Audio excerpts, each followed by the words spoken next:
You're using the Skadi all wrong. Let's talk about it. What's good, YouTube? Nuggety Man here. Come on with you today with a Skadi guide weapon breakdown video. So guys, we recently got the Skadi Advancement 3, so I think now is the perfect time to finally release a guide video on these. So make sure you guys leave a like on the video, subscribe, turn on post notifications, all that other good stuff, and join that Discord server, the No Good Mafia. But let's talk Skadi. Let's talk one of the newest SSR weapons in the game. It was just added right before the Phoenix Soul, and as it reads, a pistol made with the vengeful spirit of Skadi, who was once called the god of hunting and winter. Each time a new wielder takes hold of it, they must satisfy two conditions it gives them. So very nice, very lovely, very cool. Before we talk advancements, let's talk skills. So we just have the basic attacks. This is a pistol, if you didn't know. The Sunjinu is going to be dual wielding it almost, kind of like the Huntsman. So, or not the Huntsman, what's the other dual wielded freaking gun? Oh, the Westwind. So the Westwind basics, or at least the Westwind basics, you're kind of like dual wielding it, right? I don't know if the Huntsman really applies in that sense. Let's see. Oh, you are dual wielding the Huntsman too. So yeah, it works like the Huntsman and the Westwind with the basic attacks. And then the core attack for the Skadi is the following. So a nice little, one shot to the dome.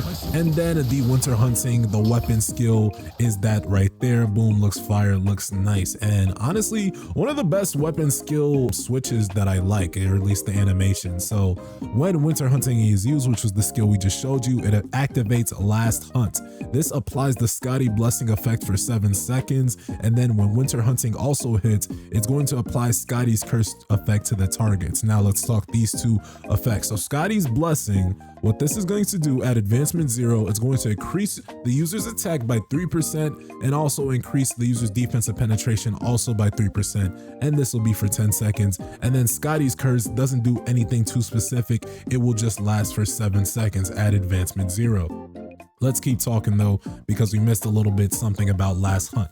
So when you guys use Winter Hunting, basically this is going to allow you to use the weapon skill more than once. So you'll have about, 7 seconds to activate Last Hunt. So the key that you use to activate Winter Hunting, you can use that same key to activate Last Hunt. What this will do at advancement 0 is going to deal damage equal to 100% of the user's attack to targets with the Skadi's curse effect, inflict the freeze effect as well, and that'll freeze for a nice little 2 seconds. So at advancement 0, I think the Skadi's not too much, I'll be honest, but it gets even better once we get some more advancements. Now at advancement 1, when Last Hunt is used, it creates Skadi's domain for 7 seconds. And what this is kind of how it sounds. So it's a domain. It kind of would be reminiscent to Monarch's domain if you've ever used that blessing stone, but when the attack lands within the domain, it deals damage equal to 50% of attack, cooldown of 0.5 seconds, and then it'll also increase water elemental damage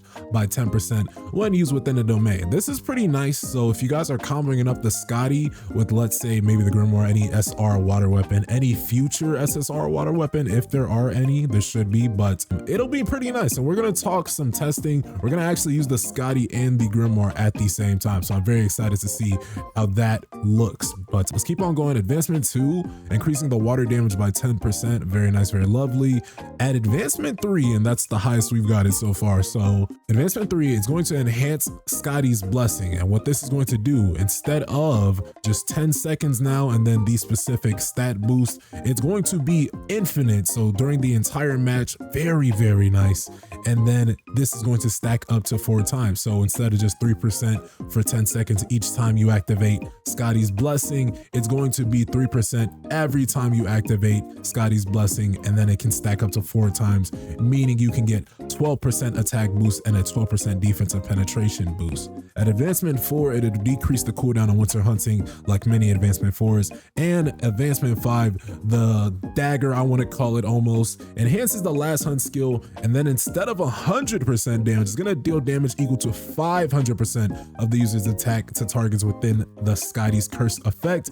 And then the freeze effect gets an additional second added onto that. Pretty cool, very nice in a game that, each and every second matters, right?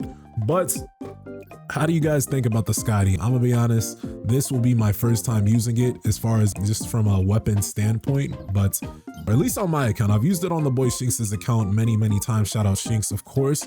But this is the lineup we got. We got Abyss Cerberus to go through. Now, I don't want to freeze too much, so I'm not bringing the ice armor break. I'm bringing multi-strike, but we have the Grimoire and the Skadi. Now, if you ask me what's the best method to go about using it, I think you want to use the Skadi first, then use the Grimoire, then ult. So the best burst damage setup I could think of, and when I say burst damage, I just mean the most amount of damage you can do in X amount of time. So burst damage, you basically want to do that during a shadow step or after an extreme evasion. So boom, we're going to the Skadi, we activate it, and then we freeze, and then we summon all other supports, and then this damage is looking nice and lovely, honestly.